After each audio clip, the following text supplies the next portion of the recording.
এবার দেখে নিচ্ছি সিকন এক ঝলকে। অসম বাংলা সীমান্তের বক্সিরহাট থানার ওসি বদল, ওই থানায় নতুন ওসি পদে দায়িত্ব নিলেন কপিল দেব রায়। উচ্চ মাধ্যমিক পরীক্ষায় রাজ্যের চতুর্থ স্থান অধিকারী কৃতি ছাত্র চন্দ্রচূড় সেনকে অভিনন্দন ও শুভেচ্ছা জানালো অখিল ভারতীয় বিদ্যার্থী পরিষদ। আগ্নেয়াস্ত্র সহ এক যুবককে গ্রেপ্তার করল সাহেবগঞ্জ থানার পুলিশ। অভিযুক্ত যুবকের নাম জিন্নাত আলী, তাকে চান্দেরকুঠি এলাকা থেকে গ্রেপ্তার করা হয়েছে। দিনহাটার বামনহাটে তৃণমূলের প্রাক্তন অঞ্চল সভাপতির ওপর হামলার অভিযোগ। তৃণমূলের গোষ্ঠী দ্বন্দ্বের জেরেই এই ঘটনা বলে বিজেপি নেতৃত্বের দাবি। আগামী 3 মাস বিজেপি শিবিরে কোনো যোগদান নয়, গেরুয়া শিবিরের এই ঘোষণায় চর্চা শুরু হয়েছে রাজনীতি মহলে।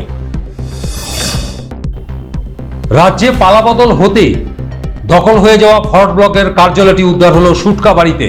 2011 সনে এই কার্যালয়টি তৃণমূলের দখলে চলে গিয়েছিল। সীমান্তে জমি হস্তান্তর নিয়ে গুরুত্বপূর্ণ প্রশাসনিক বৈঠক হলো কোচবিহার জেলা শাসকের করণে। এই বৈঠকে উপস্থিত ছিলেন DM, SP, BDO, SDO, BSF আধিকারিকরা সহ একাধিক আধিকারিকরা। একাধিক ফৌজদারি মামলার প্রেক্ষিতে গ্রেপ্তার তৃণমূলের ব্লক সভাপতি তুফানগঞ্জের মহেশ বর্মন।